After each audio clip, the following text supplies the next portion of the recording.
মাহমুদুর রহমান মান্না, খবর পাওয়া যাচ্ছে সায়মা ওয়াজেদ পুতুল আওয়ামী লীগের হাল ধরেছেন।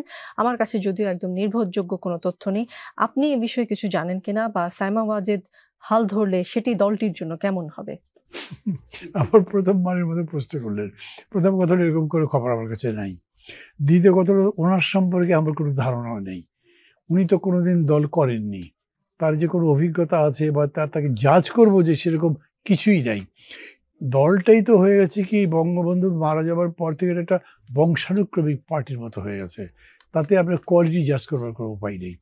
যখন পরিস্থিতি অনুকূল, দলটা ঠিকই তার গতি নিয়ে চলছে, তার মধ্যে আপনি কাউকে কাণ্ডারি বাড়িয়ে দিলেন, উনি ঠিকই হাল ধরে বসে থাকবেন না, নৌকাতে চলতেই থাকবে, ওটা এক জিনিস। কিন্তু এখন একটা বিরাট ক্রাইসিস তাদের, যদি ওইভাবে তাদের দৃষ্টিতে দেখেন, সেই জায়গাতে উনি এটাকে কতক্ষণ স্টিয়ার করতে পারবেন সেই ব্যাপারে আমার গভীর সন্দেহ আছে। দ্বিতীয় কথা হলো, যে প্রশ্নটা আপনি কি বলে রনিকে করলেন, ওই জবাব যেটা দিলেন উনি, জবাব তো ঠিকই আছে, কিন্তু তার সাথে একটু যুক্ত করি। সেটা হচ্ছে কি, দেখেন, ভুল স্বীকার করার ইতিহাস কিন্তু আছে। একটা দল যদি ভুল করে, সে ভুলটা স্বীকার করলে সে যে গজব হয়ে যাবে তা না, কিন্তু আমরা মনেই করি অনেকে সেরকম। এই ধরেন, ওয়েস্ট বেঙ্গল আমি দেখেছি, সিপিএম নিজেদের ভুল স্বীকার করেছে, সিপিআই নিজেদের ভুল স্বীকার করেছে। অত বড় নকশাল আন্দোলন যে ভুল ছিল, হঠকারিতা ছিল, এটা অনেকে বলেছে। কিছু কিছু ক্ষেত্রে আমি মমতা ব্যানার্জিকে বক্তৃতা করতে দেখেছি, উনি করেছেন। বাংলাদেশে 1973 যে ডাকসু নির্বাচন হয়েছিল, সেই ডাকসু নির্বাচন আওয়ামীপন্থীরা হাইজ্যাক করেছিল। আমাদের একক প্যানেল ছিল, আমাদের বিরুদ্ধে আওয়ামী ছাত্রলীগ এবং সিপিবি ছাত্র ইউনিয়ন মিলে প্যানেল দিয়েছিল। হাইজ্যাকটা একা একা ছাত্রলীগ করেছে, কিন্তু মুজাহিদুল ইসলাম সেলিম বিবৃতি দিয়েছিলেন জাসদপন্থী ছাত্রলীগ হাইজ্যাক করেছে। অনেকগুলো বছর পরে, 4-5 বছর পরে উনি বলেছেন, আমার এটা ভুল হয়েছিল, আমার বলা অন্যায় হয়েছে, আমি প্রত্যাহার করছি, এবং ইত্যাদি ইত্যাদি। তো এরা তো এটা করছে না।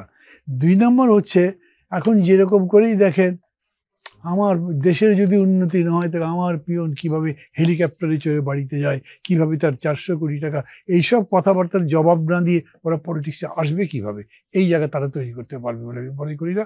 অতএব পুরা জিনিসটাকে যদি নতুন করে সাজাতে পারতো, যে কথা রনি বললেন, যে যদি অনুশোচনা আসতো, মানুষ যদি মনে করতো যে লোকগুলো অনুশোচনায় দগ্ধ হয়ে তারপরে আমাদের কাছে আসছে, তখন তারা চোখ দিয়ে তাকাতে পারতো যে এদের দিকে দৃষ্টি দেওয়া যায় কি না।